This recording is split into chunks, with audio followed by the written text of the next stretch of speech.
And next genius mind, we have Jerry Fairchild. Oh. Jerry was an amazing tuner, amazing mechanic, and amazing mind.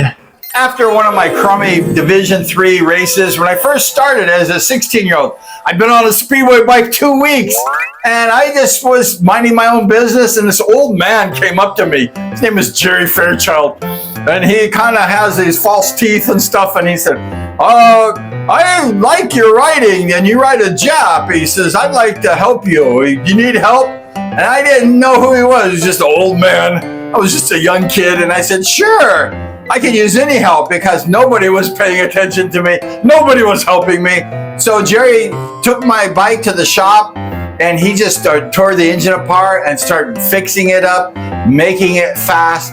Jerry Fairchild, he had tuned for all the great riders. I had no idea this. He was just an old man and I trusted him and I trusted the right guy.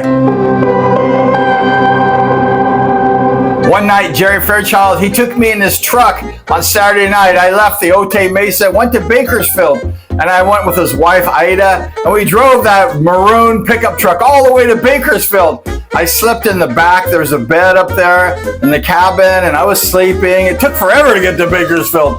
And I used to always say, where the hell is Bakersfield? It's long ways from LA. And we got to the track. It was a beautiful track. Digger Helm had this hard, slick track, and they put me in Division 1. Jerry Fairchild told Digger, put me in Division 1. And I was at the 10-yard line or something. And I just love that track. We had the Carlisle tires, and I just went ahead and won like all 3 races. And I just tore that track up, and I dominated the handicap division. One day I was at Jerry's shop in Pasadena. I was prepping my bike. I go there all the time to prep my bike, ask him questions, and Jerry was really cordial to me. And I saw these row of old JAPs, and I said, what is all this trash over here, Jerry? And he goes, it's not trash. This is what we rode in the Whiteman Stadium. There's about 10 of these bikes. They were old. They're probably worth a fortune today. I thought they were junk. And then I saw the laydown JAP. I go, what the hell is this, Jerry? He goes, well, Brian, that's the JAP laydown that I made for Ernie Rocio back in 1952. And I go, oh, this doesn't look very good. And he goes, Brian, laydowns are going to be the wave of the future. You're going to see one day that the laydowns are going to be what they're going to be riding in Speedway. And today, what are they riding? They're riding laydowns. He was right. This was like 20 years before. Here is one of the first laydowns in America made for Ernie Rocio in 1952. Jerry Fairchild had an amazing mind. Here's Jerry and Ernie Rocio. They're talking about the mechanical part of the motorcycle.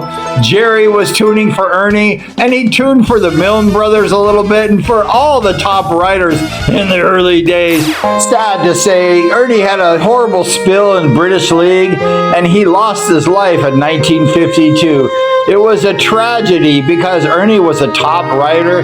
He was going to possibly win a world championship. Everyone was sad. Jerry Fairchild was a genius. He built the first laydown Jawa that I've heard of. He also built car engines and cars. The Fairchild Special in '54. He sponsored the top Speedway riders like Dangerous Dub Farrell. For many years, Jerry sponsored Dub, and Dub became number 2 in the United States in '75. Sad to say, Jerry passed away in 1989. Rest in peace, Jerry Fairchild. The last genius mechanic we talk about is George Wynn. He was the tuner of the late, great Ivan Majors, and George Wynn has passed away also. Rest in peace. But him and his wife, Frida, they went ahead and they ruled the back gates of Costa Mesa. They were dominating. They ran and they did everything. And George Wynn was just an amazing guy. He was a great mechanic. Everybody who knew George Wynn loved him. He made his own Jawa plates and stuff. And George Wynn was just a good guy from England. Rest in peace, George Wynn.